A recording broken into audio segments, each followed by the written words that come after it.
ये आकाशवाणी रायपुर है। प्रादेशिक समाचार बुलेटिन के साथ मैं शुभ्रा भट्टाचार्य।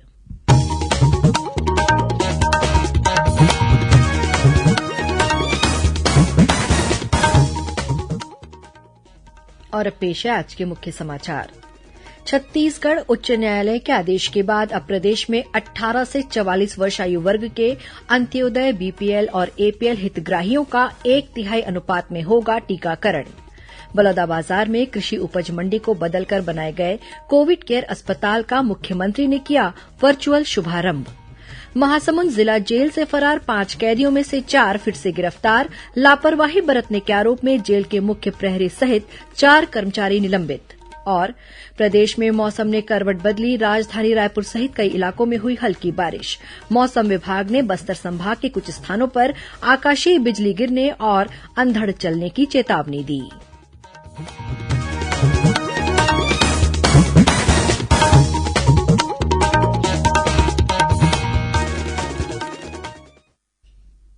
कोविड मरीजों की संख्या बढ़ रही है। श्रोताओं से अपील है कि कोई भी कोताही न बरतें, सुरक्षा के सभी उपायों का पालन करें और 18 वर्ष से अधिक आयु के सभी लोग निसंकोच टीका लगवाएं। 18 से 44 वर्ष के आयु वर्ग के लोगों का टीकाकरण शुरू हो गया है।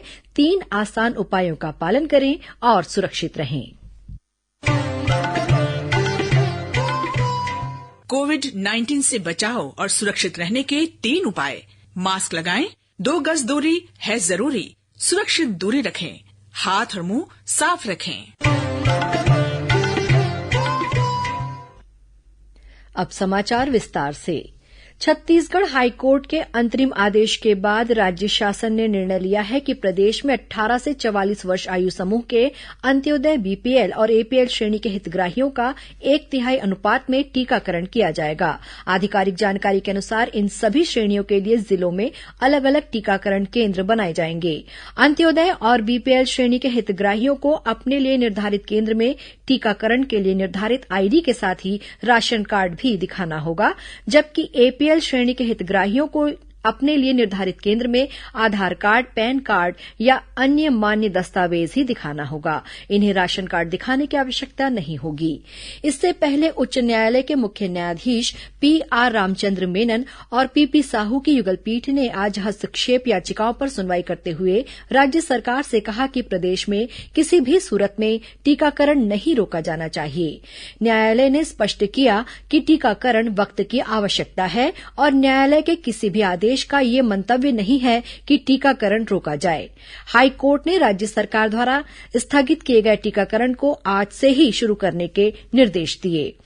न्यायालय ने कहा कि टीकाकरण में 1/3 अंत्योदय, 1/3 बीपीएल और 1/3 एपीएल कार्ड धारकों को शामिल किया जाए। साथ ही हाईकोर्ट ने छत्तीसगढ़ को कोविड वैक्सीन की आपूर्ति को लेकर केन्द्र सरकार से भी जवाब मांगा है।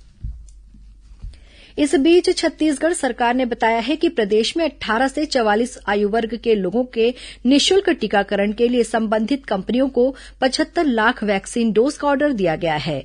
इसके लिए दोनों कंपनियों को राशि का भुगतान भी किया जा चुका है, लेकिन अभी तक प्रदेश को केवल 1.5 लाख वैक्सीन डोज ही मिले हैं।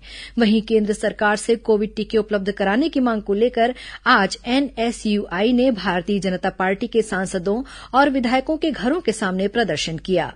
दूसरी ओर भारतीय जनता युवा मोर्चा ने टीकाकरण में राज्य सरकार की कथित विफलता को लेकर आज काला दिवस मनाया।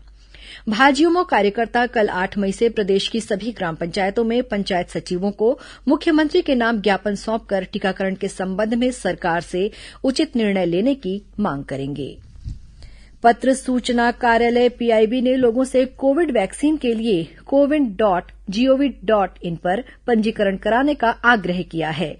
सोशल मीडिया पर टीकाकरण के बारे में फर्जी मोबाइल ऐप को देखते हुए पीआईबी ने यह स्पष्टीकरण जारी किया है। सोशल मीडिया के फर्जी मैसेज में दावा किया जा रहा है कि 18 वर्ष से अधिक उम्र के लोग दिए गए लिंक के जरिए मोबाइल ऐप डाउनलोड करके वैक्सीन के लिए पंजीकरण करा सकते हैं। मुख्यमंत्री भूपेश बघेल ने बलौदाबाजार स्थित जिला मुख्यालय में बनाए गए कोविड केयर अस्पताल का आज वर्चुअल शुभारंभ किया। 500 बिस्तरों वाला यह कोविड अस्पताल कृषि उपज मंडी के गोदाम को परिवर्तित कर बनाया गया है। इसमें 120 ऑक्सीजन युक्त बिस्तर भी हैं।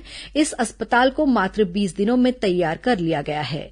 जिले के कलेक्टर सुनील कुमार जैन ने बताया कि राज्य में ऐसा पहली बार हुआ है कि किसी धान मंडी को अस्पताल में बदला गया है।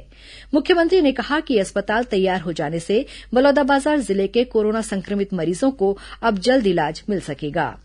इस बीच मुख्यमंत्री की घोषणा के अनुरूप अब विभिन्न जिलों में मितानिनों को सैनिटाइजर और फेस मास्क का वितरण शुरू हो गया है। बेमेतरा जिले के खंडसरा सामुदायिक केन्द्र के अंतर्गत आने वाले गांव में कार्यरत मितानिनों को कलेक्टर शिव अनंत तायल ने सैनिटाइजर और फेस मास्क के साथ ही हैंड ग्लव्स और गमबूट भी प्रदान किए।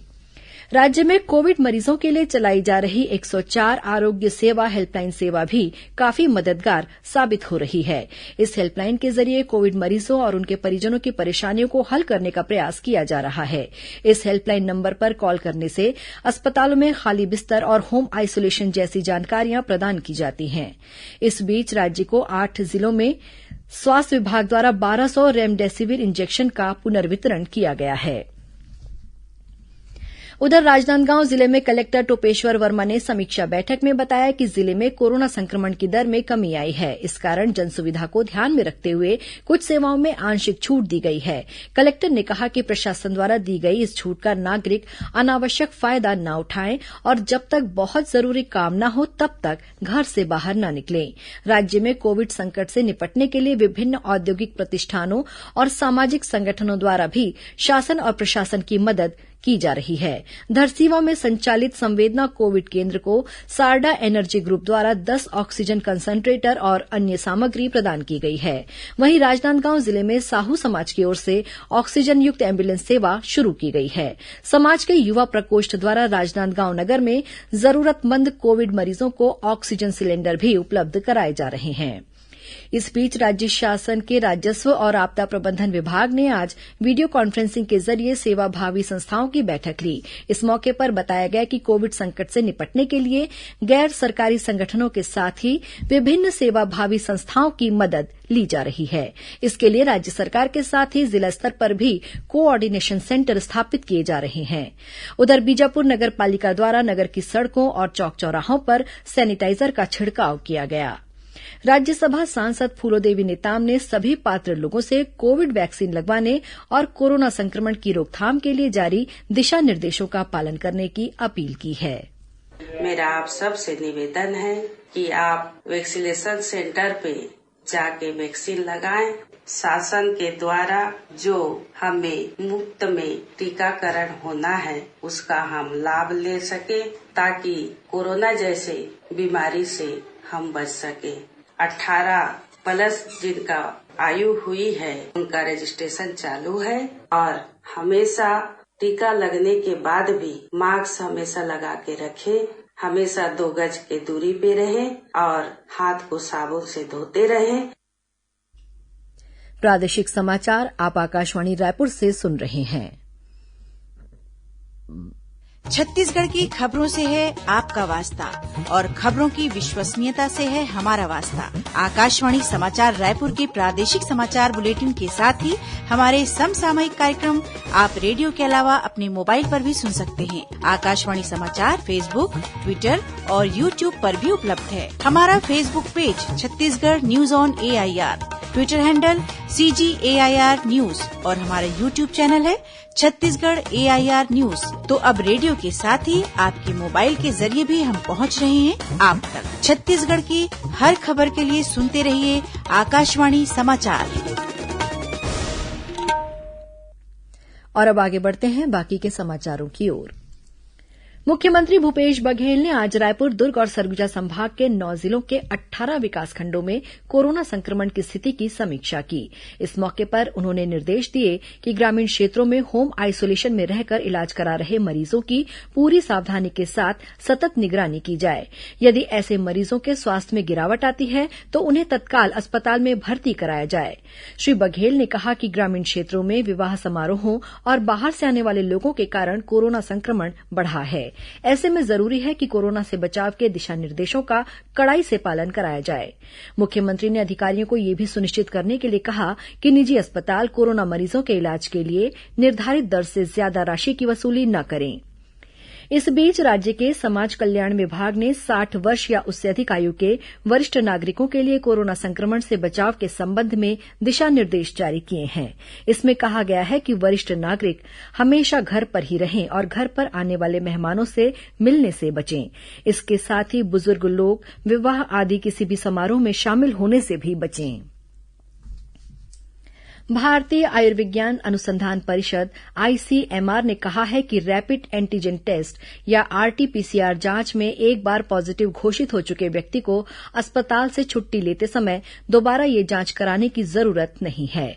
कोरोना महामारी के दूसरे चरण में संक्रमण की पहचान के लिए परिषद ने कुछ नए परामर्श जारी किए हैं। परिषद ने यह भी कहा है कि एक राज्य से दूसरे राज्य में जाने वाले स्वस्थ व्यक्ति की आरटीपीसीआर जांच को भी पूरी तरह बंद किया जाना चाहिए ताकि प्रयोगशालाओं पर दबाव कम हो सके। परिषद ने कहा है कि संक्रमण को फैलने से रोकने के लिए जरूरी है कि कोरोना के लक्षण वाले लोग गैर जरूरी और दूसरे राज्यों की यात्रा न करें।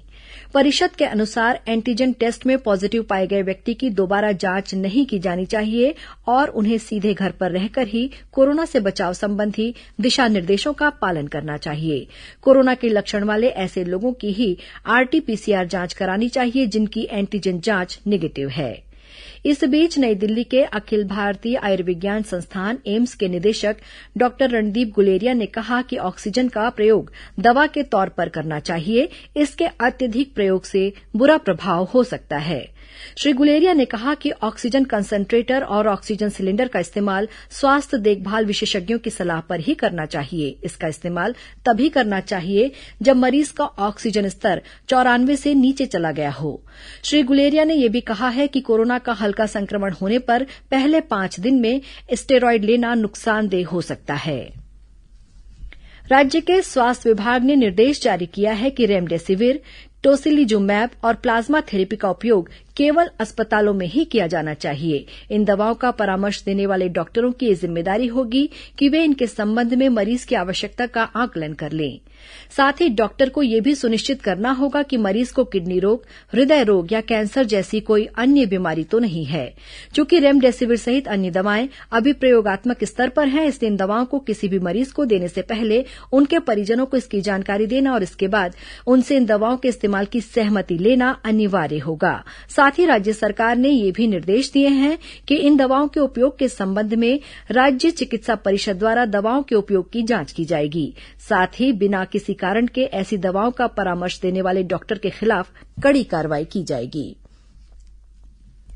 महासमुंद जिला जेल से दीवार फांदकर कल फरार हुए 5 कैदियों में से 4 को पुनः गिरफ्तार कर लिया गया है। वहीं एक अन्य कैदी की तलाश जारी है। कैदियों के फरार होने के मामले में लापरवाही बरतने के आरोप में जिला जेल के मुख्य प्रहरी और 3 अन्य प्रहरियों के तत्काल प्रभाव से निलंबित कर दिया गया है। राज्य के गृह और जेल मंत्री ताम्रध्वज साहू ने कल इस घटना के बाद जेल प्रशासन के वरिष्ठ अधिकारियों को तत्काल कार्रवाई करने के निर्देश दिए थे। बिलासपुर जिले के सिरगिट्टी क्षेत्र में कल नशीला पदार्थ पीने से 9 लोगों की मौत के बाद पुलिस ने आज क्षेत्र के एक होम्योपैथिक डॉक्टर के खिलाफ कार्रवाई कर अपराध पंजीबद्ध किया है। आरोप है कि मारे गए लोगों ने इस डॉक्टर द्वारा दी गई दवा को महुए की शराब में मिलाकर पिया था, जिसके बाद इन लोगों की तबीयत बिगड़ने लगी। इन सभी लोगों को बिलासपुर के एक अस्पताल में भर्ती कराया गया, जहां इलाज के दौरान 9 लोगों की मौत हो गई। इस घटना में प्रभावित 4 अन्य लोगों का फिलहाल अस्पताल में इलाज चल रहा है। इस बीच नेता प्रतिपक्ष और क्षेत्र के विधायक धरमलाल कौशिक ने आज कोरमी पहुंचकर मृतकों के परिजनों से भेंट की और अपनी संवेदना व्यक्त की। सुकमा जिले के भेज्जी में सुरक्षा बलों ने एक माओवादी को गिरफ्तार किया है। इस पर 2 पुलिस जवानों की हत्या में शामिल रहने का आरोप है। इसी जिले में पुलिस ने एक अन्य माओवादी को गिरफ्तार किया है। इस पर इर्राबोर इलाके में 7 वाहनों में आग लगाने की घटना में शामिल रहने का आरोप है। वहीं दंतेवाड़ा जिले के बारसूर थाना क्षेत्र के कुरसिंग बहार में स्थित एक नक्सली स्मारक को पुलिस ने ध्वस्त कर दिया है। और अब पेश है मौसम का हाल। मौसम विभाग के अनुसार इस समय कर्नाटक के ऊपर चक्रवाती घेरा बना हुआ है। वहीं मध्यप्रदेश और पश्चिम बंगाल के बीच एक द्रोणिका भी स्थित है। इसके चलते कल प्रदेश के कुछ स्थानों पर हल्की वर्षा होने या गरज चमक के साथ छींटे पड़ने की संभावना है। मौसम विभाग ने बस्तर संभाग के कुछ स्थानों पर आकाशीय बिजली गिरने तथा अंधड़ चलने की भी चेतावनी दी है। बीते 24 घंटों के दौरान राजधानी रायपुर सहित राजनांदगांव, रायगढ़, दुर्ग, जांजगीर चांपा और बिलासपुर जिले में बारिश होने के समाचार मिले हैं। अब कुछ अन्य खबरें संक्षिप्त में। पंडित रविशंकर शुक्ल विश्वविद्यालय द्वारा सेमेस्टर परीक्षाओं की समय सारणी घोषित की गई। ये परीक्षाएं 24 से 28 मई तक ऑनलाइन आयोजित की जाएंगी। रेलवे ने यात्रियों की संख्या में कमी को देखते हुए बिलासपुर नई दिल्ली राजधानी स्पेशल के साथ ही बिलासपुर हापा और रायपुर विशाखापट्टनम स्पेशल एक्सप्रेस को फिलहाल रद्द कर दिया है। और प्रदेश के जाने माने इंजीनियर और तकनीकी शिक्षा के संचालक रहे प्रोफेसर डॉक्टर दर्शन सिंह बल का बीती रात निधन हो गया। कोरोना संक्रमित होने के बाद उनका इलाज चल रहा था। मुख्यमंत्री ने डॉक्टर बल के निधन पर शोक व्यक्त किया है। अंत में मुख्य समाचार एक बार फिर। छत्तीसगढ़ उच्च न्यायालय के आदेश के बाद अब प्रदेश में 18 से 44 वर्ष आयु वर्ग के अंत्योदय बीपीएल और एपीएल हितग्राहियों का 1/3 अनुपात में होगा टीकाकरण। बलौदाबाजार में कृषि उपज मंडी को बदलकर बनाए गए कोविड केयर अस्पताल का मुख्यमंत्री ने किया वर्चुअल शुभारंभ। महासमुंद जिला जेल से फरार 5 कैदियों में से 4 फिर से गिरफ्तार। लापरवाही बरतने के आरोप में जेल के मुख्य प्रहरी सहित 4 कर्मचारी निलंबित। और प्रदेश में मौसम ने करवट बदली, राजधानी रायपुर सहित कई इलाकों में हुई हल्की बारिश। मौसम विभाग ने बस्तर संभाग के कुछ स्थानों पर आकाशीय बिजली गिरने और अंधड़ चलने की चेतावनी दी। इसी के साथ प्रादेशिक समाचार बुलेटिन समाप्त हुआ। नमस्कार।